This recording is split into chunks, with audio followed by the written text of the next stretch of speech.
Alright, what's going on everybody? Welcome back to another video here on the channel, and man, has it been an eventful 24 hours for the United States and realistically for the entire world, right? So, the US presidential race is all but over now. Yesterday was election day. People turned out to the polling booths to cast their vote for US president, senators, House of Representatives, state ballot, local ballot issues. I mean, geez, the voting was just all over the place yesterday. And obviously, waking up the next morning, it is now projected by pretty much everybody. The numbers are in, and Donald Trump will be the next president of the United States. So, Donald Trump has officially pretty much won re-election here in the United States. Obviously, the Electoral College still has to certify it and vote on it and everything, right? So, as it stands right now, and this is as of me recording this video early in the morning here, Trump has officially, according to the Associated Press, passed the 270 electoral vote threshold to win the US presidential election. On top of that, the Republican Party has gained the majority in the US Senate, and they're doing pretty well in the US House of Representatives races as well. So it looks like there is a legitimate possibility that in the next few days, once these elections are all fully called, we've got all the votes, any necessary recounts or whatever that are done or kind of out of the way, it looks like the Republicans at this point will have the presidency, the majority in Senate, and possibly even the majority in the House of Representatives as well. And obviously, you know, there's a lot of people talking on both sides of this entire thing right now. There's a lot of confusion, there's a lot of anger, there's a lot of celebration, there's a lot of mixed emotions, right? Obviously, when it comes to elections like this, no matter who wins the presidency, pretty much half of the country is going to be pissed off, and obviously in the political climate that we've lived in for the last decade or so at this point, you know, nobody was going to get out of this race winning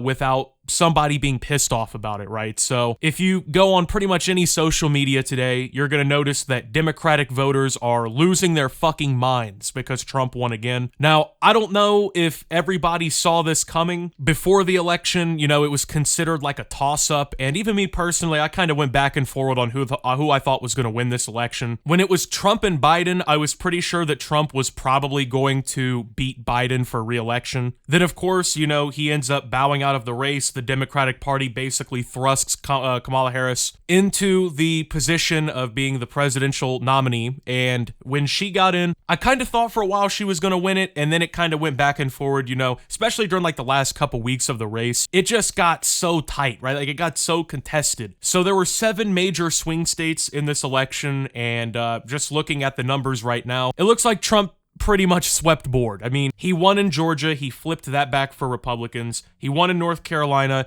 he won in Pennsylvania, he won in Wisconsin, looks like he's going to end up winning in Michigan. He's currently leading in both Arizona and also in Nevada, and he's also, of course, leading in Alaska, which is traditionally a pretty Republican state. So it looks like, as of right now, there's a pretty good chance that Trump will even cross 300 electoral votes. Some states still have to report ballots, even ones that have been decided, so. But as of right now, Trump is winning the popular vote by about 5 million or so votes. It looks like by the time it's all said and done, he's probably going to have over about 75 million votes. And Kamala Harris, she basically is still trying to cross that 70 million threshold. She probably will. But it looks like the voter turnout for Kamala is much lower than it was for Biden, who won 81 million votes. He had apparently the most votes in American presidential history, for any candidate. So there were some pretty high expectations, I think, for the Democratic voter turnout in this election. And that's really not what happened here. I mean, they just didn't turn out. I mean, you look at the numbers here, the voting for Democrats is much lower than it was in the last election. And like I said, you know, I think a lot of Democrats are just shell-shocked here, right? They don't really know how to address the fact that they lost this election. I think in a lot of ways, not even just because of the Trump victory, but just in the way that he won, this is almost like a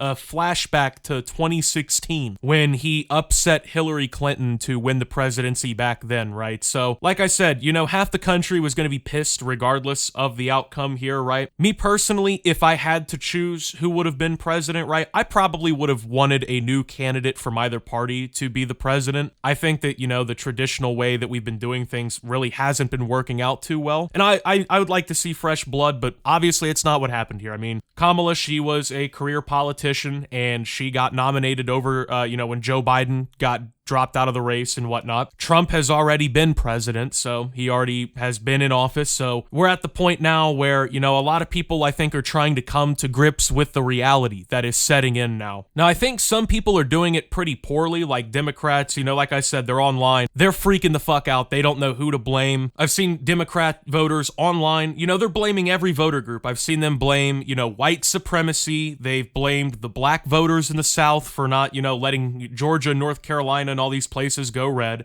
They're blaming Latino voters because Trump did really well with Latino voters this year. They're blaming non-college educated white people. They're blaming the Electoral College because they say that it's undemocratic. They're blaming Elon Musk because he bought Twitter/X, and they're saying that he propagandized the entire country into voting for Trump. I just see a whole lot of blaming going around, and I know that this is going to piss some people off here, right? But this is just the reality of the world we live in, okay? You can be upset with me. I really don't give a fuck. This is just reality here. It's time for the chickens to come home to roost a little bit, I think, for the Democrats here. I think that Trump winning this election should be a massive wake-up call to the Democratic Party. And I know, it's the morning after, so once again, everyone's pointing fingers and fucking blaming, oh, you're the reason why Trump won, you're the reason why Trump won. But let's go ahead and look at some of the facts here, okay? Let's go ahead and look at the reality of this. So Trump did pretty well across the board compared to what he was thought he was going to be done, right? Even in liberal states where we already thought that Harris was going to win, Trump made pretty good ground. He gained a lot of voters that I don't think a lot of people expected him to gain. He apparently gained about 45% of the male Latino vote, and people are losing their fucking minds over this. And like I said, Democrats, they're trying to blame people. Now a lot of them are pointing the finger at minority groups, which is really odd to me because the Democrats have always been the party of inclusion, and they're the side that's supposedly minority friendly or whatever. That's what they try to market themselves as. And then now that they've lost the election, they're shitting on Latinos, they're shitting on the black voters in the South. They're saying women didn't do enough to win this election. They're blaming every group in America for this, And you can sit here and argue night and day about whether or not Trump should win again, but the reality is he did. He won the presidency. He's going to be the next president. And it looks like by a pretty comfortable margin, right? So I guess, you can point the finger and blame everybody else and say, oh, they lost us the election. But I mean, even looking at the popular vote, Donald Trump is pretty, so far, comfortably ahead in the popular vote. So when people are blaming the Electoral College, oh, it cheated us, it's undemocratic or whatever. As it stands right now, you wouldn't have won the popular vote either. So you wouldn't have won the popular vote. You wouldn't have won the electoral vote. I mean, there's really no argument there to be made. You just have lost the election, okay? As it stands right now, 15 million less people voted Democrat in this election than they did in the last one. And while a lot of Democrats are pointing the fingers and they're blaming and they're, yelling about this whole thing, they gotta face the reality of why did you lose this many votes? What happened here, right? So now a lot of Trump supporters, they think the 2020 election was stolen. They think the 81 million votes number is fraudulent or whatever, right? So that's their explanation for it. But I mean, the reality is the reality here, right? The Democrats didn't get enough people to come out and vote Democrat. And, you can sit here and you can shit on Latino voters for quote unquote turning against their own because they voted in favor of the Republicans. You can blame black voters in the South for letting Georgia, North Carolina, and these other places go red. But I don't think that that's a long-term winning formula for Democrats. I just don't.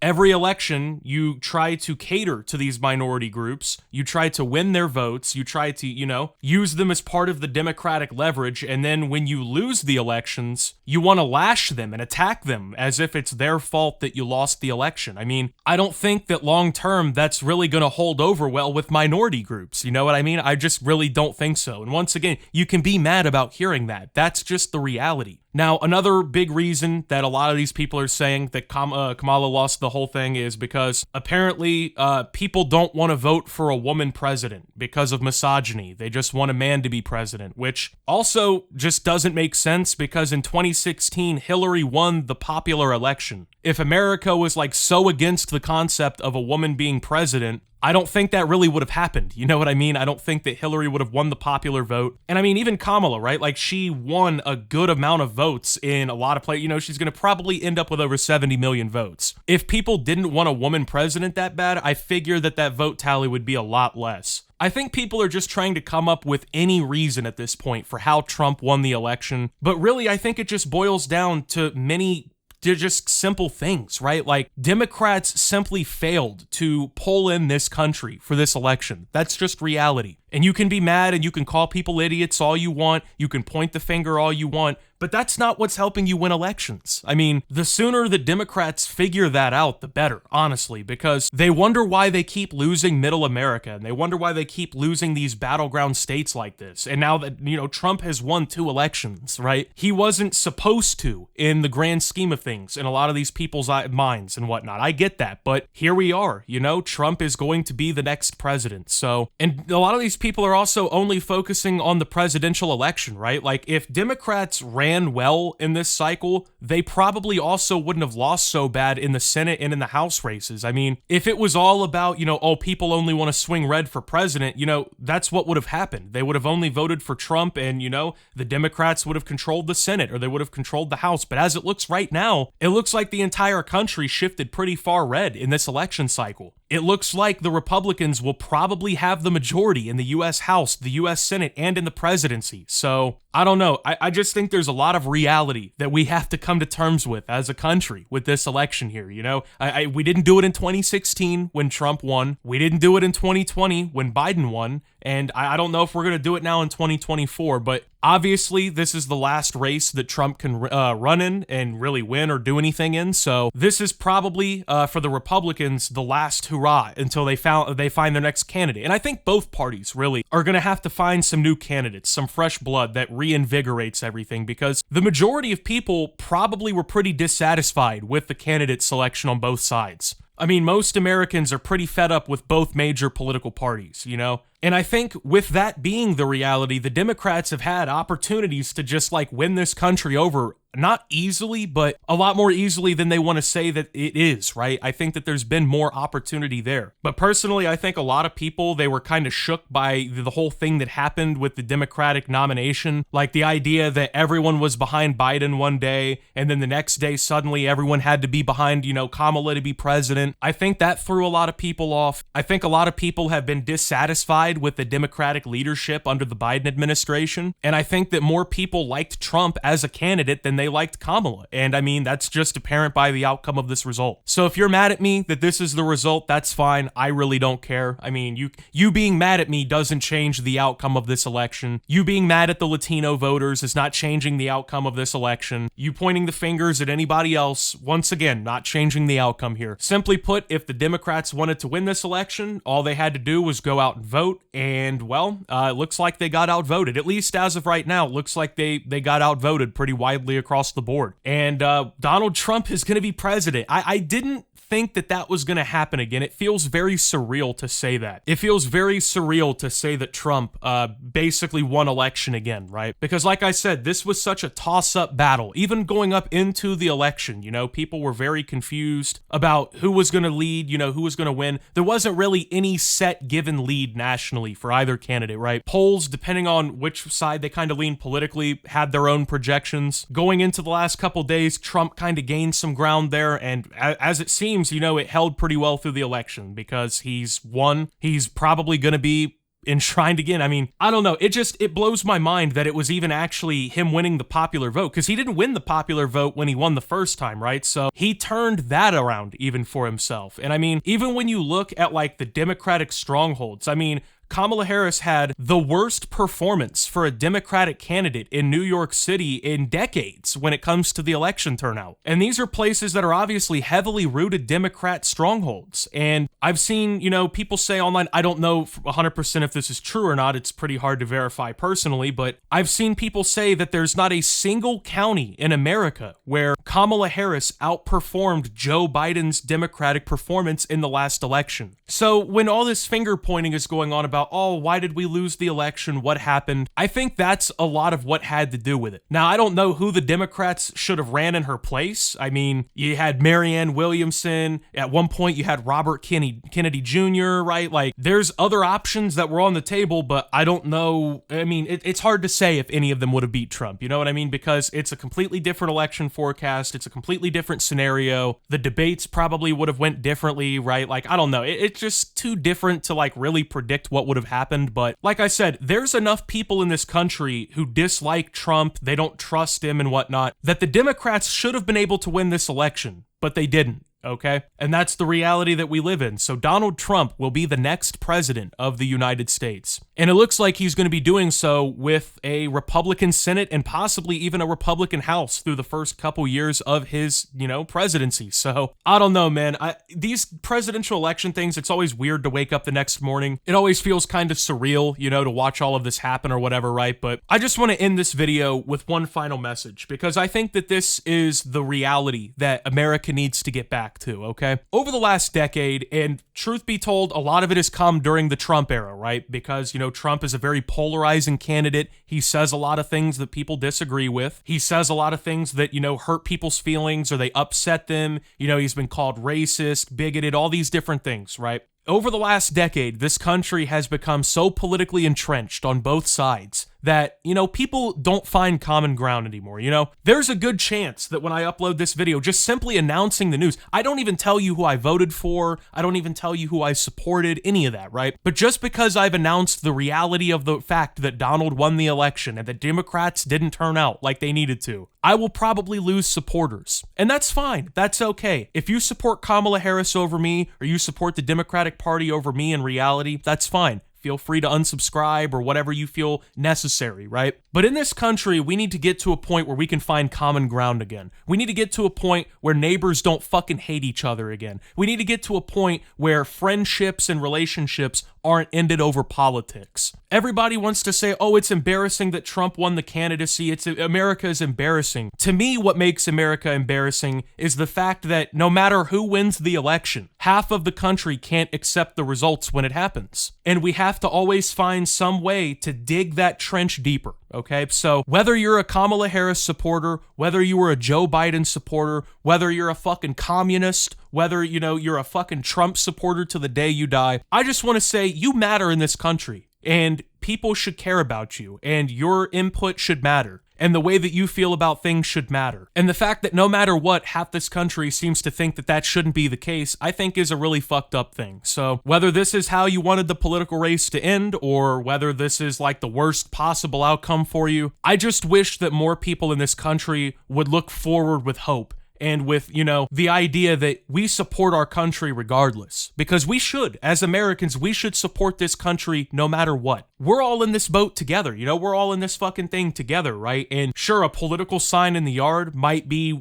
something that you find worthy of ending a friendship or a, neighborly friendship over whatever, right? But at the end of the day, that's not helping anybody win any elections. I think the Democrats have seen that twice now. So now that this is going to be Trump's last 4 years in office, I just hope to see the country come together again, whether they like the guy or not. Even if you don't like him, you should root for his success. You should root for him to be in a good position. You should root for him to complete campaign promises and to, make this country better. And I would say the same thing about Joe Biden or Barack Obama or any presidential candidate, right? Like, when the whole thing is said and done, as a country, we should always stand behind the idea of our country progressing and getting better. And honestly, just because Trump is president doesn't mean that it's over for Democrats. You know, if Democrats get in the next 2 to 4 years, they start actually showing out and voting, they start putting in some candidates that are maybe more popular, they stop pointing the finger at everybody else and insulting them all the time about, you know, oh, you ruined it for us, you know, maybe that things will turn around for them, right? But I don't know. I don't think people really want to hear that right now. So anyway, with that being said, thank you guys for watching. If you did enjoy, make sure to leave a like. Subscribe if you're brand new around here on the channel. Follow me over on Twitter and Twitch at SubToOptimus. Make sure to check out Shoptimus down below. Thank you to my Watch Optimus subscribers. Your support helps the channel tremendously. And until my next video, guys, this is Optimus, well, not winning the presidential election, and signing out.